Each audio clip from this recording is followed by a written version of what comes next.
आजचा कार्यक्रम काय ढिल्यातच होता. सगळी गावाकडे येत होती ना, आम्ही निघालेलो पुण्याला. आज बघा सांगली स्टँडवर आरोही दिसली. बस हो चला भजी खावा गरम आलं बघा, टमाटो घेवडा कांदा लसूण. लगीन झाल्या 4-5 वर्षांना असं होतं बघा.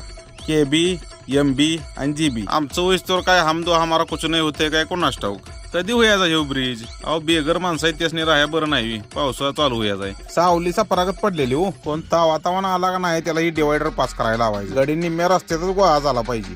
त्यापेक्षा रानातनं रस्ता काढला असता बरं झाला असतं. रानं पण तयार झाली असती आणि बांध पण फिराय गावला असतं. सेन्सर पाहिजे बघा किनीच्या तासवड्याच्या टोल नाक्यागत. गाडी 5 किलोमीटर वाय तोपर्यंत फास्टॅग स्कॅन होती ती. समजा डिवायडर पास करत तो सरकत झालेली. सातारा बायपास वरूनच मग सातारकासने सलाम टाकून आलो हॉटेलात. दादा म्हणला पहिले जेवून घे जा.